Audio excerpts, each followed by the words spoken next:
Managing motivation in a difficult economy. Today we're going to speak about some major topic areas such as changing nature of work, diversification in age, goal setting, organizational downsizing, as well as organizational justice.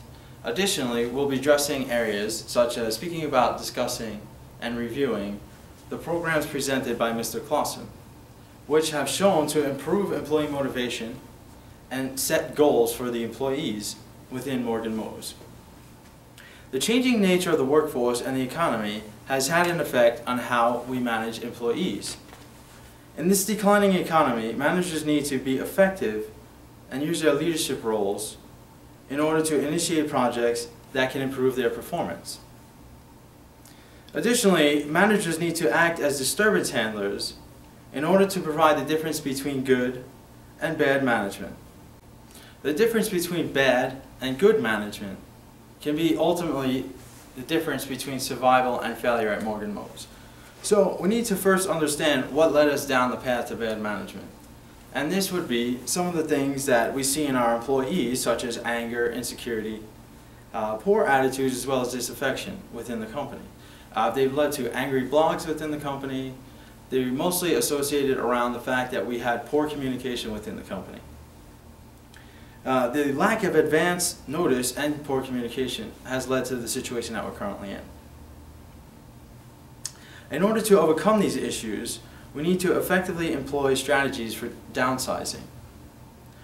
This can include investment, communication, participation, as well as assistance. So some of these programs that Mr. Clausen has presented to us has led to increased motivation within the company, and we've seen turnaround within our employees. Let's take a look at some of these programs that Mr. Clausen has presented, as well as the data that they've given us. Okay, discussing the programs, let's first look at the average turnover rate. Program 1, when nothing was implemented, we can see that the turnover rate hit 30%. And Program 2 offered a lower rate. Program 3 was actually the highest average turnover rate at 40%. Program 4 was relatively low, as well as Program 5 had a relatively low turnover rate. Moving on, we'll look at the average weekly profit per month. Program 1, where nothing was implemented, had a very low average profit. Program 2 and 3 and 4 and 5 increasingly went up. So as we implemented more feedback from employees and motivated them, our profits went up. We'll go ahead and look at the monthly staff cost time.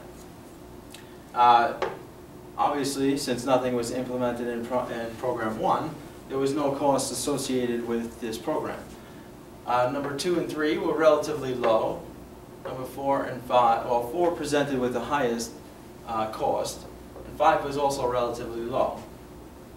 So if we look at the average over each one, we see that Program 5 generated the most revenue, as well as presented with the lowest turnover rate. In our decision, we feel that Program 5 was the most effective for the company. Program 5 is effective because of its involvement of the employees as well as their ideas.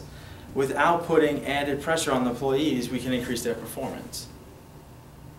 Thank you for your time. I hope that you understand the positive effects these programs have had on Morgan Mose.